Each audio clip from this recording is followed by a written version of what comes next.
এলা বলছে, সাদে কি লোকটাকে টেরা বলি? একটু হলুদ লাগিয়েছি বলে অ্যাটিটিউড দেখলি, মনে হয় বিচুটি পাতা লাগিয়ে দিয়েছি। বোন বলছে, সে তুই যাই বল, লোকটার মধ্যে কিন্তু একটা আলাদাই অ্যাটিটিউড আছে, সোয়াগ আছে।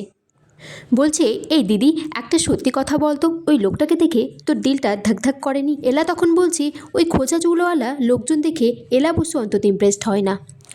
বলছে, আমার স্বামীকে কেন খুঁজছেন আপনারা? আমার স্বামী কি করেছে? তখন সেই লোকগুলো বলছে, আপনার স্বামী টাকা ধার নিয়ে শোধ করেনি, ওনাকে থানায় তুলে নিয়ে যাওয়া হবে আজকে। লোকগুলো বলছে, ও আমাদের কাছ থেকে 20,000 টাকা ধার নিয়েছে।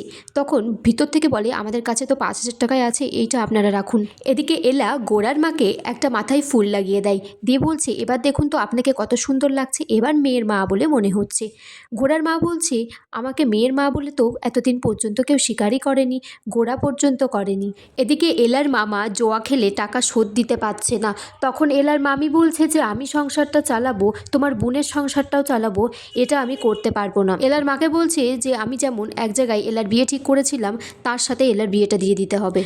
এদিকে এলার মা এলাকে ফোন করে বলছে যে, আজ সন্ধ্যাবেলায় পাত্রপক্ষ আসবে, তুই বাড়ি চলে আয়।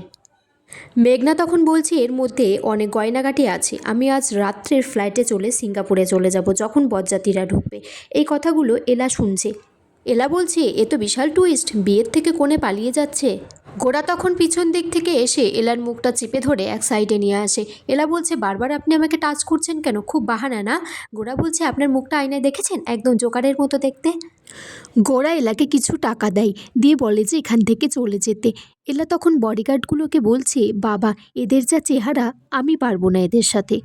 এদিকে দুটো ছেলে বলছে, বস এবার সোনার ডিম পাড়া হাঁস জোগাড় করেছে, বড়লোকের মেয়ে ভেবেছে সিঙ্গাপুরে নিয়ে গিয়ে বড় মডেল বানিয়ে দেবে। চল এখানে মইটা সেট করে রেখে যাই, এখান দিয়েই বিয়ের কোণে আসবে।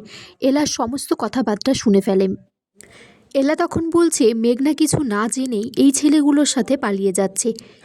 গোরা মেঘনাকে বলছে, আমি একটা হোটেল বুক করে রেখেছি, তুই সেখানে গিয়েই উঠবি, তুই চিন্তা করিস না, এদিকটা আমি সামলে নেব। এদিকে এলা বুদ্ধি করে সেই ছেলে দুটিকে আটক করে লোকগুলোকে দিয়ে মার খাওয়ায়। আগামী পর্বে দেখা যায়, মেঘনা বিয়েবাড়ি থেকে পালাতে গেলে এলা তাকে আটকায়। তারপর গোরার সাথে এক কাপড়ের নিচে এলা আর গোরা দুজনে পড়ে যায় একসাথে।